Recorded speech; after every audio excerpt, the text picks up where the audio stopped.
Bismillahirrahmanirrahim. Waltakum minkum ummatun yad'una ilal khairi wa ya'muruna bil ma'rufi wa yanhauna 'anil munkar. Assalamualaikum warahmatullahi wabarakatuh. Satu tema besar dalam hidup kita, Pak, tentang bagaimana kita terlibat dalam berita bohong, bagaimana kita menyikapi bohong, dan bagaimana kita keluar dari berita itu. Supaya insyaAllah di komunitas-komunitas kita, di kelompok kita, terutama anak-anakku yang berada satu kelompok orang soleh, salah satu yang penting kita ingatkan untuk tidak gampang masuk dalam satu membicarakan perkara yang sia-sia, ya, perkara sia-sia. Ya. Kita ini ayat permulaan, ya. Inilah ayat pembelaan terhadap Aisyah. Ya, satu-satunya wanita yang aibnya dibuka oleh manusia, kemudian Allah tutup aib itu Aisyah. Satu-satunya wanita yang aibnya dibuka oleh manusia, tapi langit menutupnya, aras menutupnya dengan turun wahyu, dan pelakunya pun dibongkar. Pelakunya pun dibongkar. Itulah hebatnya manusia yang bernama Aisyah itu. Ya, jadi auzubillahi minasyaitonirrajim. Innal ladzina ja'u bil ifki usbatun minkum la tahsabuhu syarran lakum bal huwa khairul lakum. Ini sesungguhnya orang yang datang membawa berita hadisu berita bohong, berita hoas, berita tidak benar. Siapa itu? Minkum, dari orang-orang dekat kalian. Ini pesannya. Banyak-banyak berita tentang kelemahan diri, itu orang-orang dekat dengan kita. Yang penting kita senantiasa udah. Cuma sikap kita la tahsabuhu syarran lakum. Kalau seandainya suatu saat kita jadi korban dan dikorbankan, maka kita punya resep dari Quran ini. Jangan kau menganggap itu jelek. Tegar kita hadapi itu. Ini enaknya ini karena sudah ada pendahulu kita. Aisyah sudah pernah jadi korban. Allah hibur, la tahsabuhu syarran lakum. Jangan kau merasa itu jelek sepenuhnya bagi dirimu. Kalau kita suatu saat ditajassus, digibah, difitnah dan seterusnya, kita pakai ini bal huwa khairul lakum. Tapi itu baik bagi kalian. Dijadikan ayat ini Pak penyejuk. Kalau sudah terlanjur, itu baik bagimu. Supaya kita tidak larut dengan ujian itu. Kemudian kita lihat garis merah, likulli imri'in minhum maktasaba minal ism. Setiap orang dari pelaku-pelaku yang bicara bawa tentang ghibah itu, maktasaba minal ism, itu bertingkat-tingkat dosanya, bertingkat-tingkat keadaannya. Ada menjadi sumber, dia yang goreng, ada yang membantu, ada yang diam-diam, ya, ada yang cuma menyetujui. Itu tingkat, tapi semua dapat. Walladzi tawalla kibrahu minhum lahu azabun azim. Tetapi ada orang yang paling mengambil bagian besar. Kita ketahui dulu, namanya Abdullah bin Ubay bin Salul. Ini tokoh al-munafik, tokoh sentaranya. Abdullah bin Ubay bin Salul itu sudah tidak ada,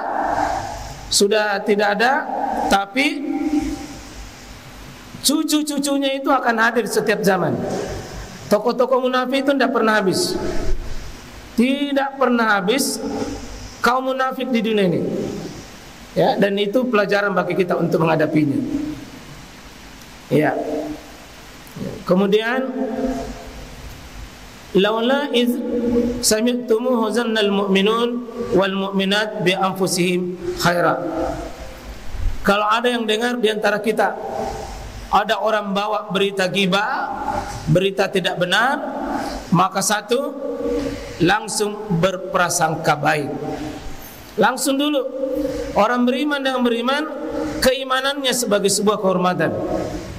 Kalau dia orang beriman, dahulukan dulu bi anfusihim khaira. Dahulukan dulu berprasangka baik. Kemudian patahkan berita bohong itu dengan waqalu hadza ifkun mubin. Ini bohong, ini tidak benar. Ini yang jantang menghadapi. Kalau ada orang kasih tahu kita bilang ya anu begini, ya anu begini, kalau memang tidak cocok, kasih tahu ifkun mubin. Itu bohong yang nyata. Keimanan membantah itu. Ya, jadi tegas sebaliknya. Haza ifkun mubin. Ini tidak benar. Tidak benar itu. Langsung palingkan, maaf, ini tidak benar. Nah, kita kan pada umumnya bilang tidak enak. Lebih tidak enak di sisi Allah kalau kita tidak melawan berita-berita seperti itu. Jadi ini nasihat besar, Pak. Keimanan kita membuktikan melawan itu. Ya. Kemudian laula ja'u alaihi bi arba'ati syuhada. Kalau menyangkut masalah berita tentang tuduhan berzina, langsung minta bi arba'ati syuhada. Minta 4 saksi. Ini Pak, jadi tidak gampang seseorang kalau itu perzinahan, apalagi digembor-gemborkan bahwa telah begini, harus fa izlam ya'tu bisyuhada. Kalau tidak mampu mendatangkan 4 saksi, fa ulaika indallahumul kazibun. Anda dianggap berdusta meskipun benar penglihatan Anda. Saksinya yang pokok 4 jadi saksi. Kapan tidak cukup? Meskipun Anda benar, tidak bisa tanpa saksi. Itu artinya apa? Tidak boleh teledor dalam perkara ini. Karena kehormatan rumah tangga, kehormatan paling besar, Pak. Kesucian suami istri kalau itu terjaga. Ya. Iya, karena kehormatan suami istri ada di sini. Karena itu kalau memang terpaksa, ada namanya li'an. Laki-laki melaknat perempuan, perempuan bisa melaknat laki-laki dengan sumpah. Sumpah jawabannya itu. Kalau tidak bisa mendatangkan saksi itu. Ya. Ini ayatnya nih.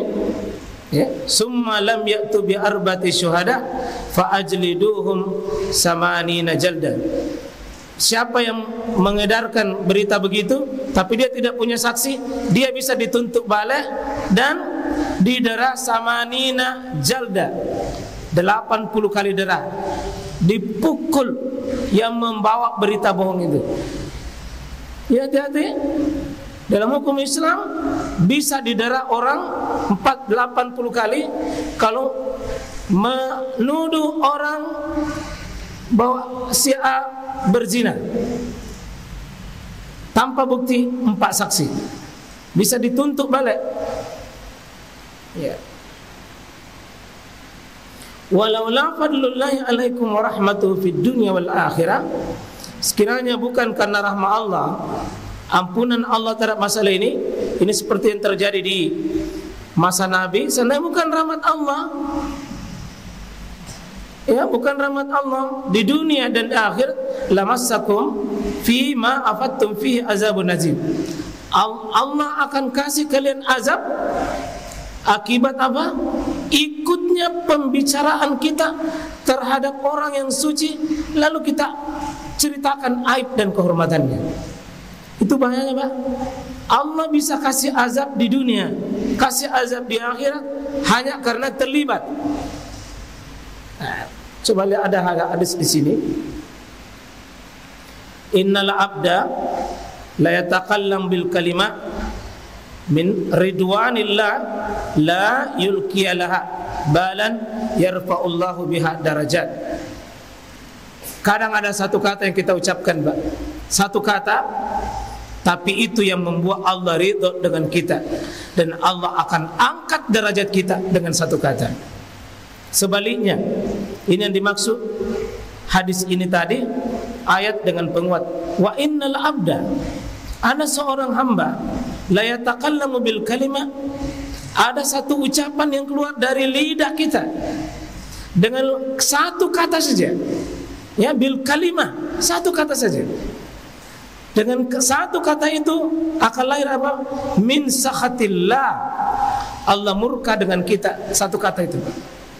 Hati-hati, satu kata bisa turun azabnya Allah di dunia, di rumah tangga kita. Bisa turun azab pada diri kita. Mungkin dengan asbab satu kata, Pak, terhalangi ke salat malam 40 hari. Itu bisa azab. Tidak bisa ke puasa Senin Kamis karena azab. Bisa jadi tidak bisa pegang Quran karena azab itu. Bisa jadi tidak bisa nikmat beribadah karena azab itu. Bisa tidak diterima tobat tak karena azab itu. Ada satu kata yang bisa jadi min sakhatillah, la yulki laha balan yahwi biha fi jahannam. Mungkin satu kata ini, Pak, rendah menurut kita, tapi itu yang menyeret kita ke neraka. Satu kata, Pak. Bagaimana kalau dua kata? Bagaimana kalau tiga kata? Bagaimana kalau panjang itu dicerita milik kejelekannya orang di depan belakang kita? Di hati-hati satu kata, dan ini yang kadang-kadang membuat besar. Kita sudah sampaikan lalu, Abdullah bin Mas'ud, satu dosa kaitannya dengan manusia lebih dia takuti daripada 1000 dosanya sama Allah. Satu dosa manusia dicerita di belakang lebih ditakuti daripada 1000 dosa langsung dengan Allah. Kenapa? Kalau dengan Allah, Pak, fayaghfiru liman yasha wa yu'azzibu man yasha. Untuk manusia tidak berlaku siapa diampuni, selesaikan dengan yang bersangkutan. Ya, karena kita ini, Pak, sering ketemu, sering ada kepentingan. Ini satu hal yang biasanya terjadi, jelek menjelekkan, menggibah, mentajassus, fitnah, dan seterusnya. Hati-hati, Pak, satu kata bisa itu membuat azan tidak bisa didengar. Allah tutup dari rahmat itu. Ini mungkin bisa jadi, tolong maaf ini anakku, mungkin ada satu kata hafalan tak tidak bisa tinggal.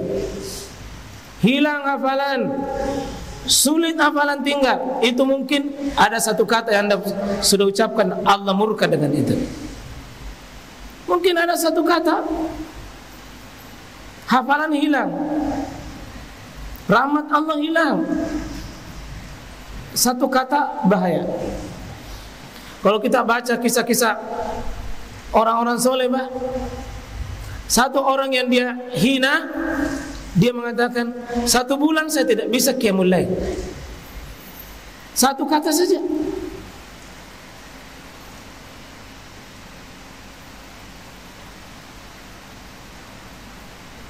Ini banyak hadis, tapi saya tidak ambil semua.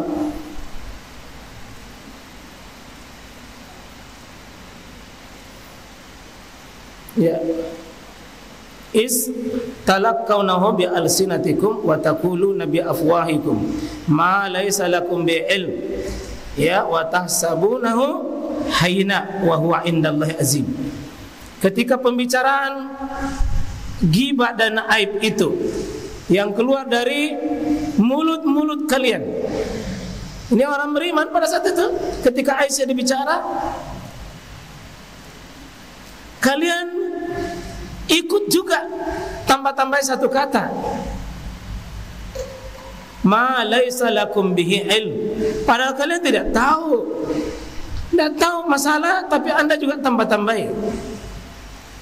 Wa tahsabunahu hayna. Kau menganggap itu rendah, kau menganggap itu tidak ada masalah, padahal wa huwa innallahi azim. Bisa jadi di sisi Allah itu adalah perkara besar. Kecil menurut kita, tapi di sisi Allah kehormatan seseorang, apalagi orang beriman, lalu kita cerita jeleknya.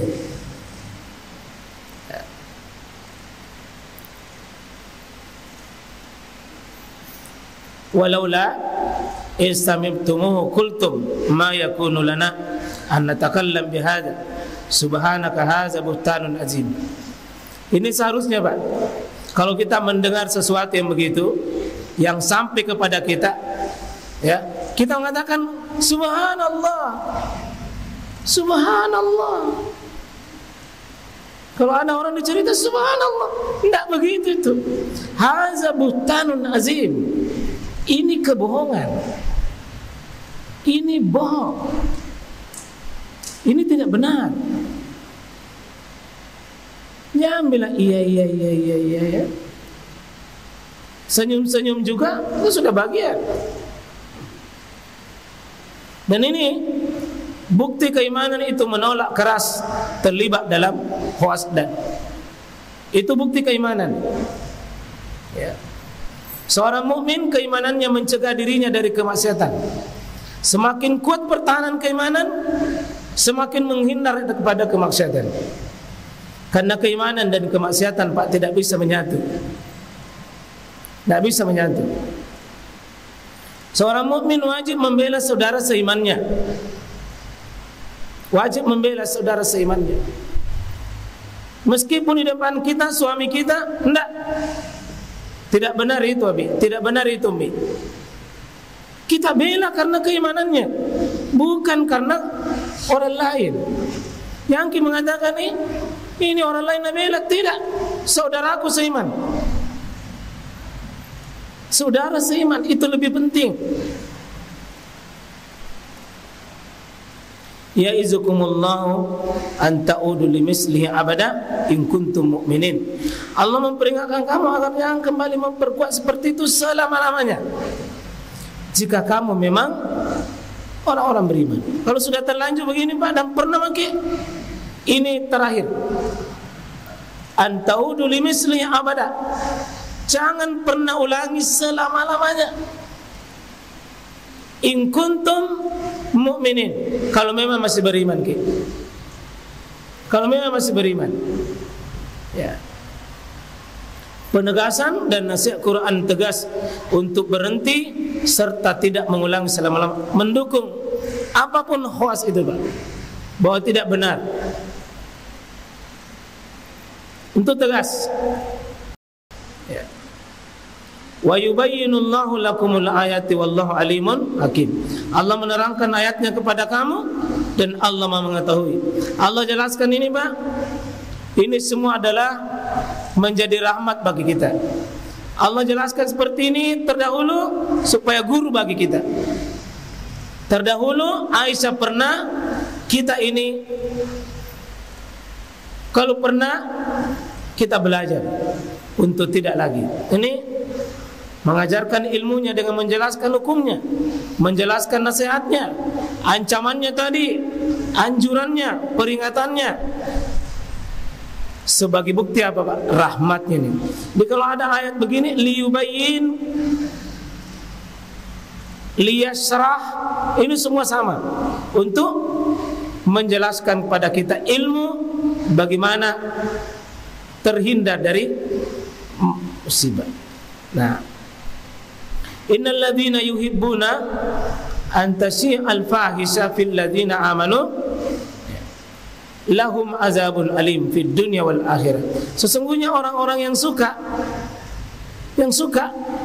an tashi'al fahisha, untuk tersebarnya ini berita-berita fahisha, kebohongan, fil ladzina amanu, di tengah orang-orang beriman. Dia tidak cerita, Pak, tapi dalam hatinya tidak ada sangkaan.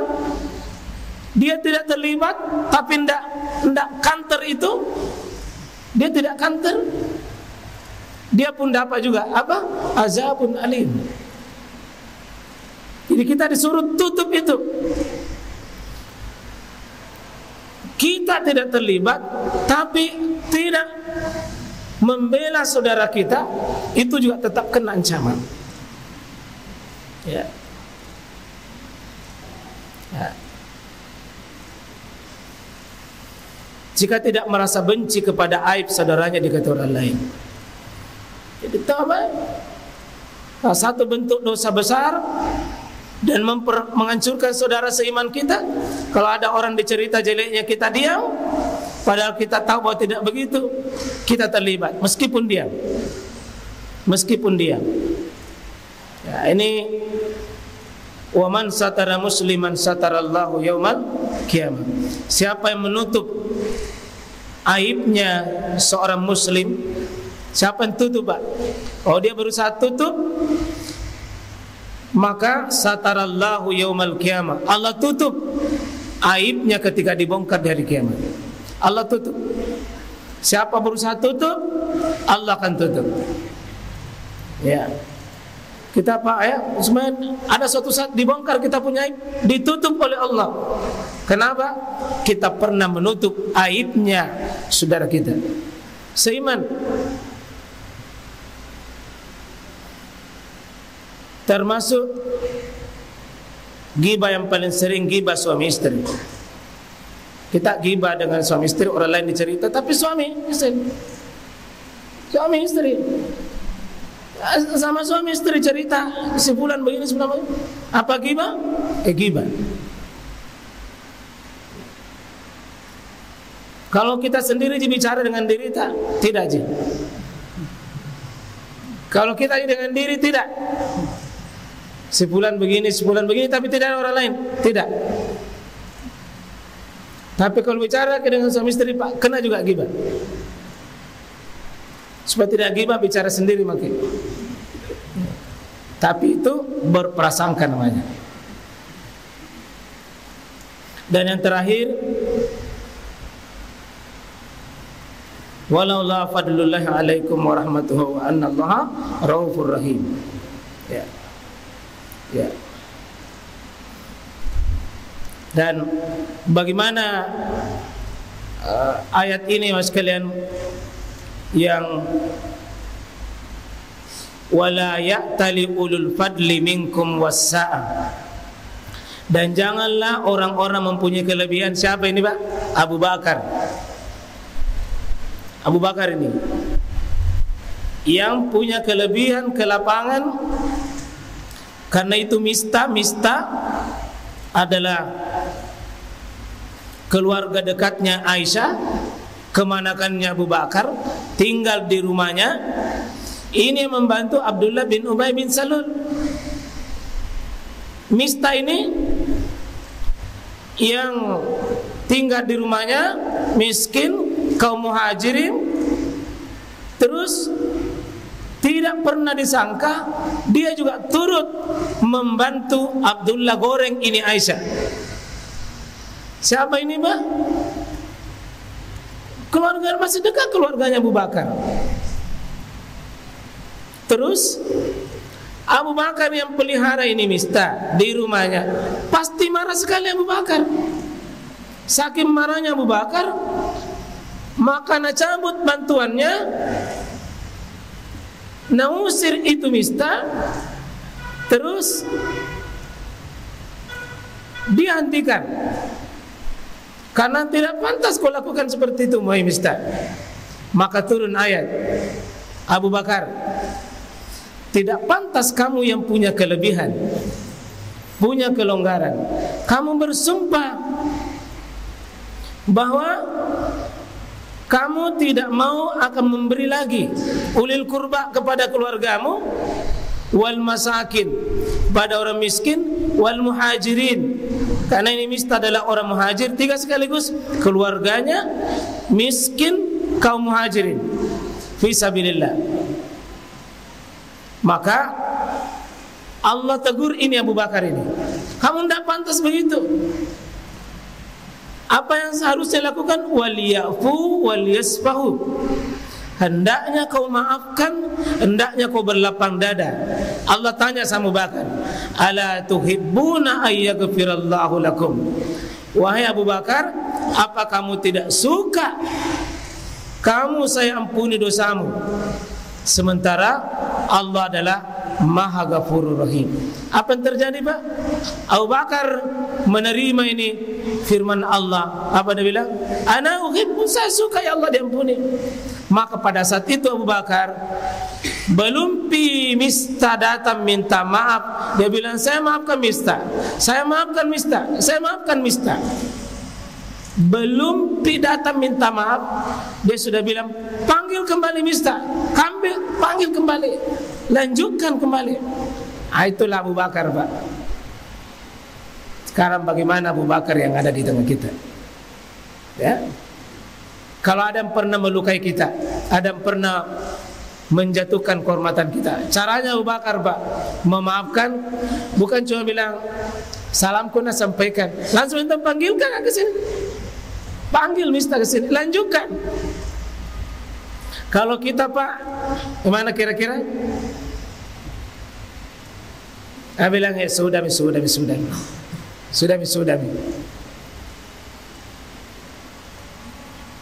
Kita mungkin ya bila sudah, saya tidak benci, sudah selesai, tapi untuk tinggal tidak nih. Sudah ku maafkan, tapi